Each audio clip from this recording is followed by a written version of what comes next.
What's good, y'all boys?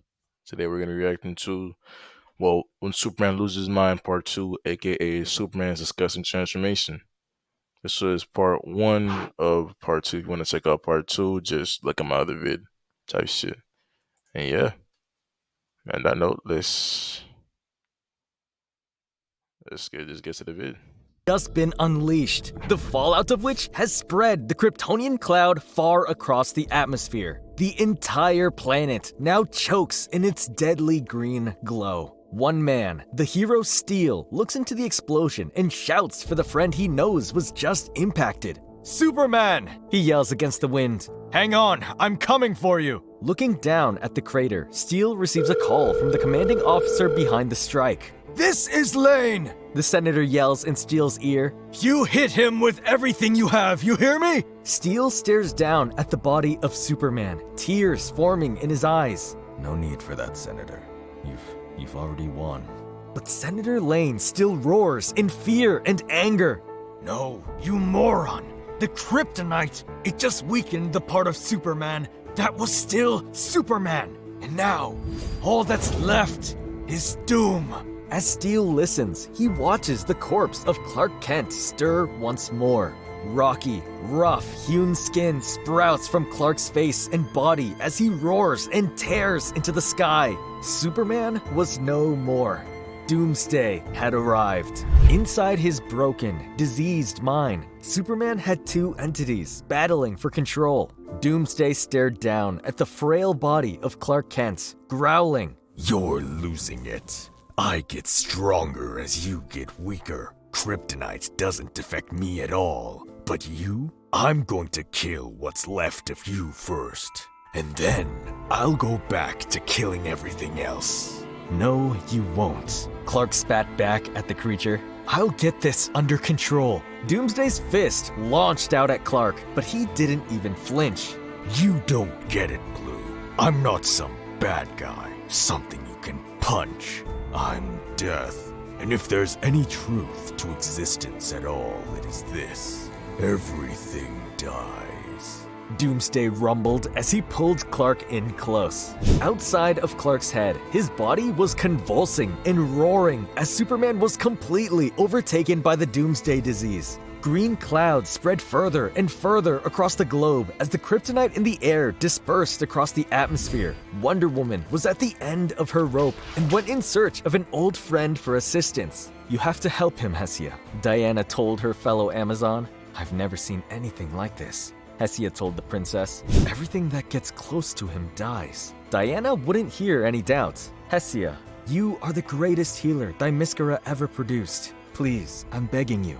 Hesia stood tall and removed a golden helm and belt from her pack. "For you, Diana, I do this for you," she said as her armor transformed Hesia into a glittering Amazonian warrior before Wonder Woman's very eyes. Hesia took off towards the monster that was once Superman. When she landed before the creature, Superman's mind... Hesia, unless you're like Wonder Woman 2.0 and you're 10 million times stronger than Wonder Woman, bro, please sit down, little buddy. In about 0.5 seconds, you're gonna. It's over. It's over. Mind was nowhere to be found.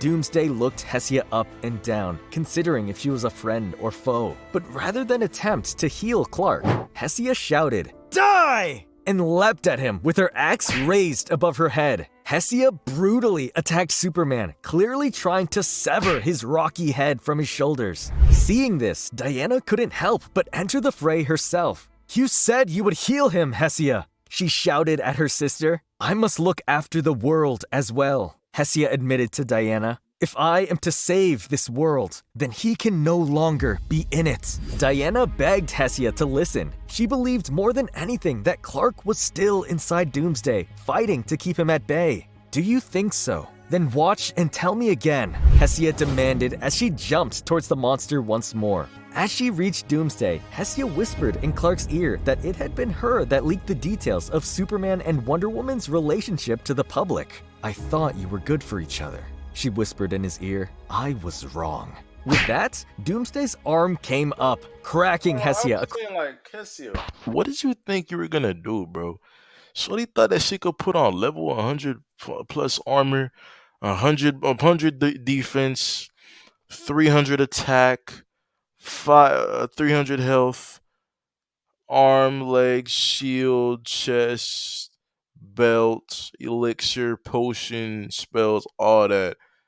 Upgrade every attribute max and thinks he's gonna win. Yo, shorty, you're not Wonder Woman, bro. Please sit down, bro. I don't even know who Hessia is, bro. You know, it's the no. I mean, that's not necessarily true. Some of the nobodies, bro, are really are the nobodies for a reason. You guys are terrible, but you're never gonna win in a fight, bro. Real deal. Across the jaw and sending her flying across the battlefield. As Hessia stood, Doomsday's next blow came faster and certainly would have ended the Amazonian's life right then and there had Diana not jumped between them. With her mystical powers in full swing, Wonder Woman bellowed, "Stop!" as she put herself in Doomsday's path. The strength of her battle cry sent Clark off balance, and Diana took advantage of this momentary weakness to tie up Doomsday in her lasso.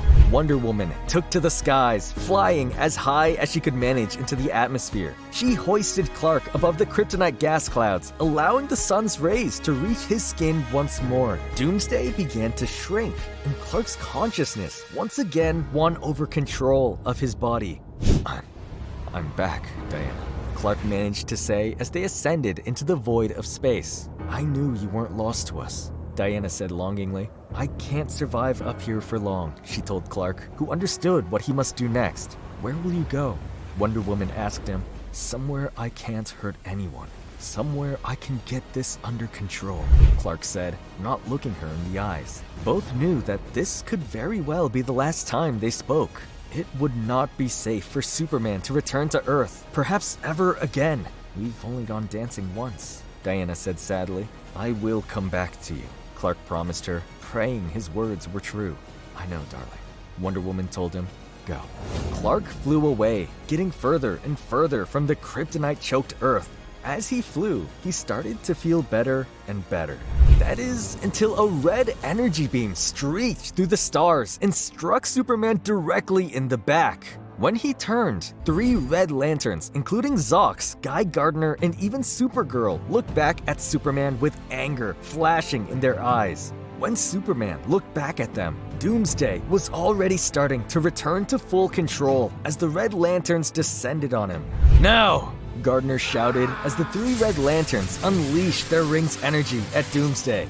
Clark roared in pain as the red blast smashed into him, releasing the beast inside even further. Soon, Clark lost all control over himself once more.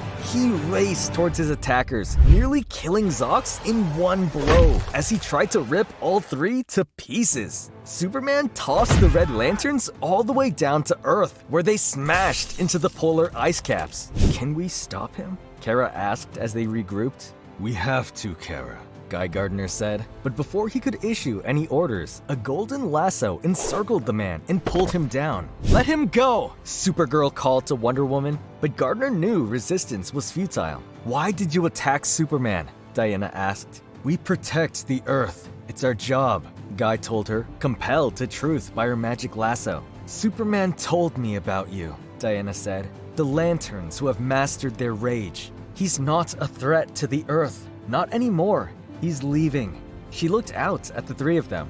"Go after him. You'll never beat him, but maybe you can help him." Superman, meanwhile, continued his journey into deep space, removing himself as far as possible from the planet he loved, and his very presence now threatened. Meanwhile, Lana Lang and Steel were both getting ready to board a deep space mission from Smallville. They had decided to head off amongst the stars to track down and help Superman wherever he might be heading. On their way off the planet, however, the government sent some drones to stop them. Lana and Steel simply used the robots as target practice on their way out of the atmosphere and headed off into space. Superman, flying through the outer solar system, was moving faster than he ever had. "I had this idea that if I just let go," he thinks as he smashes his way through a hurtling asteroid the size of a planet. "I might burn this doomsday infection out, but the more I smash, the more terrified I become, because that awful thing inside of me is just getting stronger. Suddenly, a space rock hurtles out of nowhere and knocks Superman directly on the chin. Who? He rumbles angrily as his Doomsday side begins to take over. There's still enough Kal in there to recognize his cousin? Supergirl asked, wielding her ring of power as an emissary of the Red Lanterns. I thought you might need a little help getting in touch with your angry side. She smiled. You need to get the hell out of here, Clark bellowed. before you get hurt. Kara scoffed in his face. Calm down, Kal. Just listen, she said, flying up to the monster that had taken over her cousin. Look at us. We're magnificent, she told him before slugging Superman across the jaw with a sucker punch. You're the greatest hero the universe has ever seen, she said as she took over into the stars. You just need to find something to smash. Superman raced after her, his rage filling his belly as Doomsday once again took over. Supergirl led her cousin to the other side of the solar system, where an alien species was evacuating their home as their moon began deteriorating under their feet. Everyone here's about to die, Kara said, unless you help them. For the first time in his life, Superman hesitated. I don't want to make things worse, he said, holding himself back, afraid to give in to his new violent side. I don't see how that's remotely possible, Supergirl told him as the moon began to crack and sizzle. Down on the surface, a villainous tyrant was chiding the people. This is the end, he said, taunting the civilians he was about to destroy. Damn straight, Superman said as he landed on the surface of the dying moon. Tentatively, Superman gives in to the Doomsday virus and lets the monster take control as he battles the Moon Killer blow for blow, eventually releasing all of his inhibitions and accepting Kara's words of encouragement. Superman's anger takes over, and he's able not only to stop the Moon Killer, but save the fleet of fleeing ships by smashing the asteroid rubble before it's able to destroy the civilians' escape.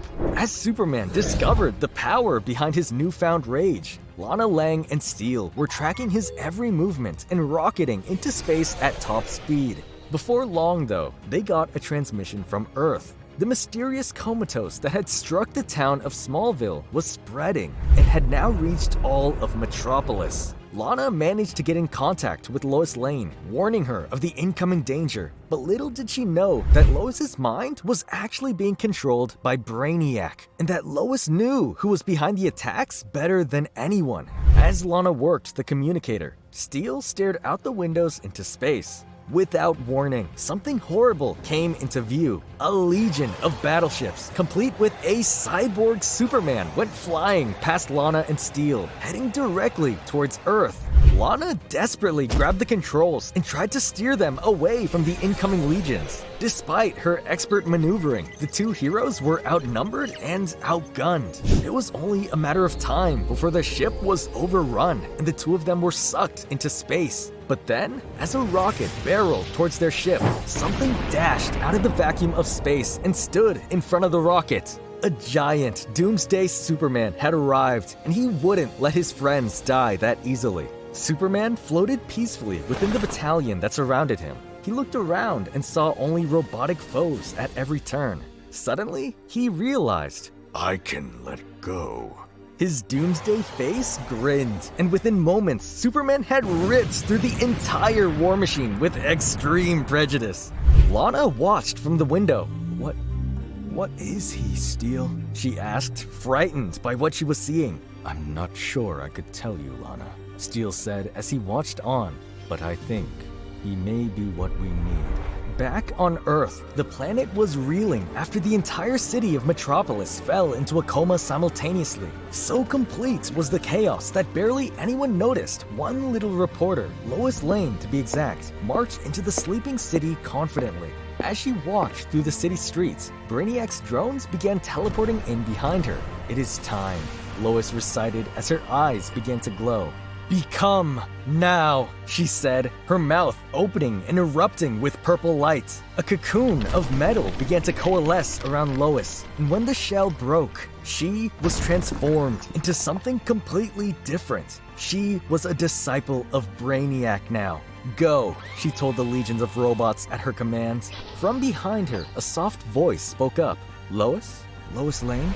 Wonder Woman flew up to Lois as the drones began assembling something in the middle of the city. What happened to you? Are you alright? I'm fine, Lois told her. Diana looked around. This thing you're building, what is it? Did you do this? Shut down Metropolis? Lois looked confused. No? Maybe. I don't know. I don't understand this any more than you do, she said truthfully. Then, without warning, Lois sent a laser beam directly at Diana, sending her screaming in pain and hurtling back through the air. Across the galaxy, Steel had exited the spaceship and was attempting to make contact with the Superman he once knew. Steel offered assistance to Clark to try and help cure him of his disease. I don't need any help. Doomsday Clark snapped at him as he flew away without another word. Meanwhile, Diana was quaking on the ground as electricity coursed through her system and Brainiac's psychic waves took their dreadful effect. No! Diana cried, breaking free of the short circuit that held her in painful stasis. What is this? What are you doing, Lois? Who is this for? Diana asked, angry but confused. I serve the Seeker, the Collector, Brainiac, Lois recited as Diana's lasso compelled her to truth. But behind Wonder Woman, Lois was willing a champion of her own into existence. Atomic Skull, reconstituted as a robotic zombie, began charging into battle against Wonder Woman. Diana was momentarily stunned by the Skull's attack, but ultimately made quick work of the villain, launching her sword straight through the Skull's newly made robotic form. Lois ripped the head off of the robot and took off into the sky, leaving Wonder Woman dazed and thoroughly confused. Superman, having halfway ripped through Brainiac's army, faced off against his cyborg clone alone in the depths of space. What are you supposed to be?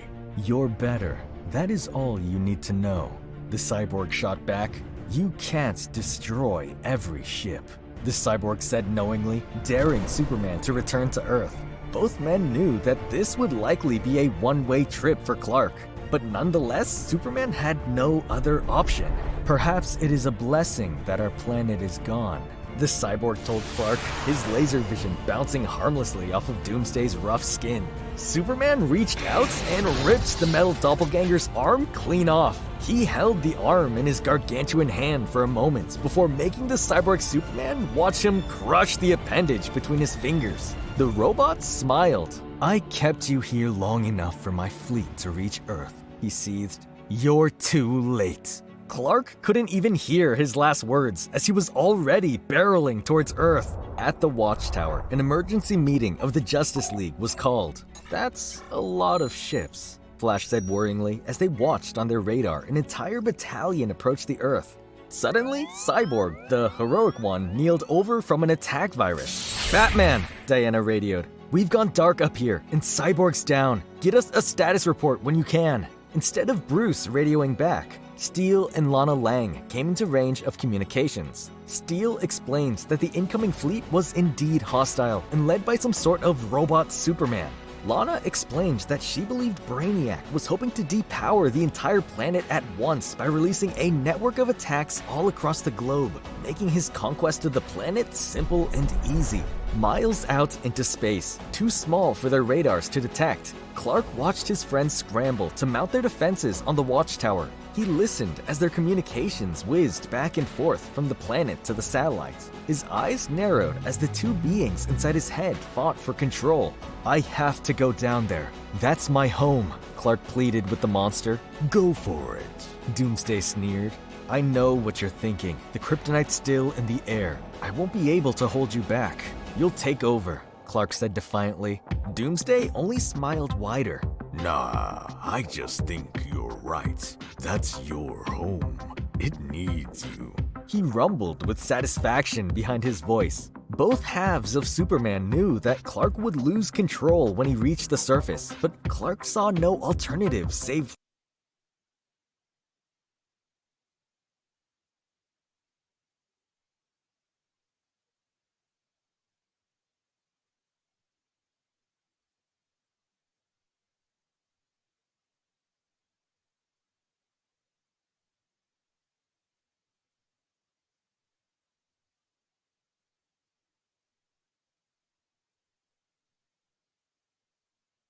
letting his adopted planet burn. I can help them, he said.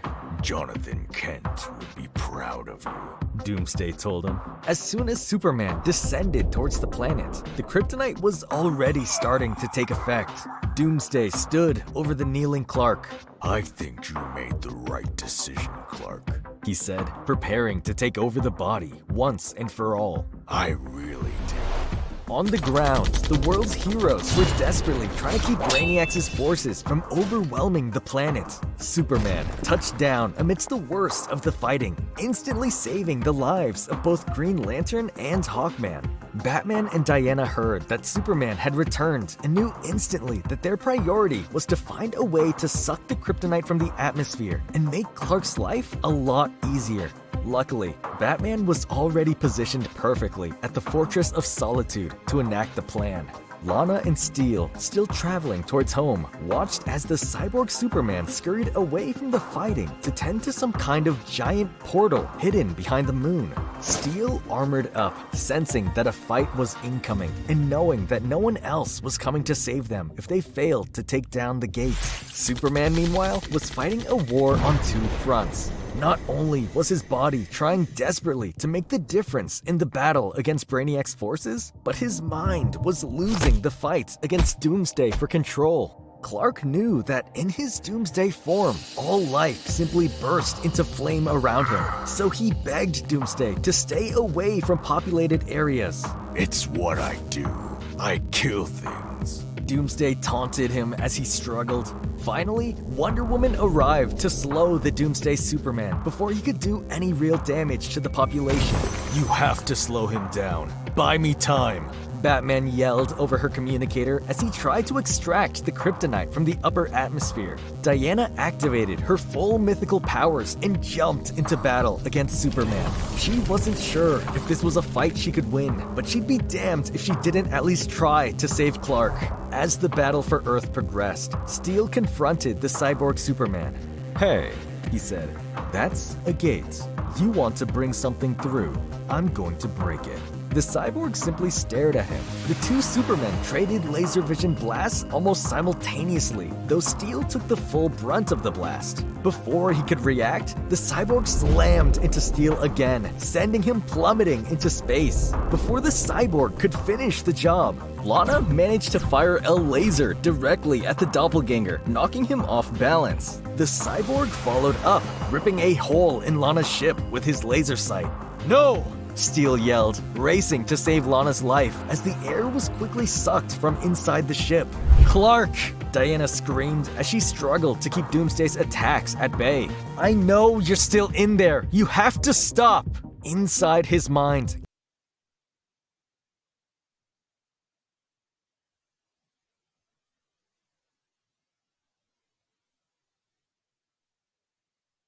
Clark tried desperately to take Doomsday down, but it was no use with the kryptonite surging through his system. Doomsday tossed Diana aside with ease, but she put herself in his path once more, trying everything to get through to him, while Steel barely managed to save Lana and carry her off the burning ship. Diana tried her best to hold Doomsday back as he walked into the town. Simultaneously, Doomsday began cracking Clark's skull under his foot, attempting to rid himself of the pesky Clark Kent once and for all. Time to go, he growled. Diana swings back her sword, just as Batman succeeded in sucking the poison from Earth's skies. "You made me promise, Clark," Diana cried as she prepared to sever the head of her friend. "You made me promise!" At the very last second, Clark was purified of the kryptonite's effects and flipped Doomsday off of him without breaking a sweat. "Looks like you were right," Clark smiled. "It is time to go." Diana's blade stayed its swing just as it touched Clark's neck. It's all right, Diana. Clark smiled at her. I'm back. All across the planet, the heroes' efforts began yielding results as the alien invasion was held back. But in deep space, Steel and Lana had failed to destroy the mysterious gate. As the world held its breath, the full might and terror of Brainiac's forces erupted from the gates and began to encircle the world menacingly. In Metropolis, Lois Lane stared up into the sky as her master came forth to free the world. But within her mind, a battle similar to Clark's was being fought between her true self and Brainiac's drone. "Let me out!" she screamed at her captor as she struggled to escape the cage she was trapped in. Brainiac didn't speak. He simply let her struggle helplessly. Brainiac's entire fleet of monsters and warships was approaching Earth at full speed, and Lois Lane was in the middle of it all. "Brainiac!" she cried as she was forced to watch the alien forces decimate her city, her planet, and her friends and family. The Justice League, however, hadn't resigned itself to defeat just yet. From the Fortress of Solitude, Batman began to devise an ingenious plan alongside Lex Luthor. On the ground, the street-level heroes like Arsenal and Red Hood tried their best to clear the streets of civilians and keep the fighting contained. But it wasn't until Superman arrived, free of his mental virus but still with his full doomsday powers, that the battle started turning in Earth's favor. Don't worry, He whispered as he tore through Brainiac's forces with ease. I'm here. But as he approached populated areas, Doomsday's death field began affecting the people around him. "You can't help them like this," Batman yelled in his ear. "Get out of there!" Batman and Lex released the villain Phantom King from the Phantom Zone within the Fortress of Solitude. They instructed the hero, Harrow, to convince the Phantom King to help. Martian Manhunter, meanwhile, provided Superman with a nifty mental block, allowing him to maintain his human form. But it was the creature Baka that truly allowed Superman control over himself once more. "Baka belongs with his friend," he bellowed as Superman turned to Doomsday once more, and the two flew off to take down Brainiac's legions together. Back at the fortress, Batman was commanding the entire planetary defense single-handedly. The radio crackled to life as Wonder Woman called in. "You won't just deploy some sort of master scheme to destroy him?" she asked Batman, knowing that if Clark lost himself once more, Bruce wouldn't hesitate to take him out. Batman hesitated. That's gonna be your job if we fail," he said gravely. For more of this story, check out this video.